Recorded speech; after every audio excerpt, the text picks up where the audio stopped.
एक दिन बुद्ध प्रवचन सभा के बाहर प्रवचन दे रहे थे और उन्होंने सभा के बाहर अपने 2 भिक्षुओं को तैनात कर रखा था और उन्हें आदेश दिया था कि वो बाहर खड़े सफेद वस्त्र वाले ब्राह्मण देव को इस सभा में आने नहीं दिया जाए। भिक्षुओं ने बिल्कुल ऐसा ही किया और उस ब्राह्मण देव को सभा में जाने से रोक दिया। ब्राह्मण ने पूछा, क्या हुआ, मुझे प्रवचन सभा में जाने से क्यों रोका जा रहा है? तब भिक्षुओं ने कहा, बुद्ध का ये आदेश है, उन्होंने हमसे कहा है कि आपको अंदर प्रवेश ना दिया जाए। ब्राह्मण देव को यह बात बिल्कुल समझ नहीं आई। दोपहर से शाम हो गई। अब ब्राह्मण देव ने जैसे तैसे करके अंदर प्रवेश किया और बुद्ध से बोले, आज आपने मुझे धर्म सभा में आने की अनुमति क्यों नहीं दी? बुद्ध ने ब्राह्मण की बात सुनकर कोई उत्तर नहीं दिया और अपना प्रवचन देते रहे। वो ब्राह्मण ने फिर चिल्लाकर पूछा कि मुझे आज सभा में आने की अनुमति क्यों नहीं दी गई? बुद्ध ने फिर भी कोई जवाब नहीं दिया। तभी यह देखकर बुद्ध के शिष्यों में से एक ने कहा, प्रभु कृपया इन्हें सभा में आने की अनुमति प्रदान करें।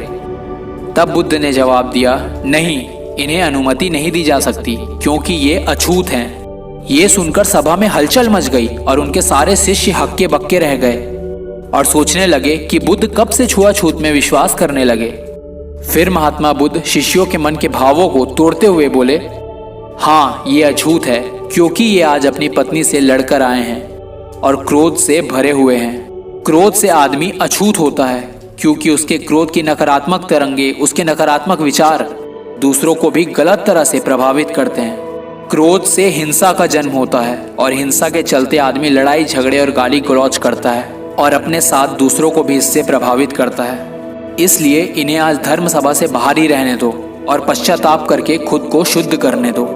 ये सुनकर बुद्ध के शिष्यों को यह बात भली भांति समझ आ गई कि वास्तव में अछूत किसे कहते हैं और यह सुनकर ब्राह्मण देव को भी बहुत पश्चाताप हुआ और उन्होंने फिर कभी क्रोध ना करने की कसम खाई और तब जाकर बुद्ध ने उन्हें धर्म सभा में आने की अनुमति प्रदान करी। दोस्तों, तो इस कहानी से हमें ये शिक्षा मिलती है कि कोई भी इंसान जाति और धर्म से अछूत नहीं होता। इंसान अछूत होता है तो अपने क्रोध से, अपने हिंसात्मक रवैये से, और यदि किसी इंसान के विचार और कर्म से किसी को तकलीफ होती है तो असल मायने में वही अछूत है।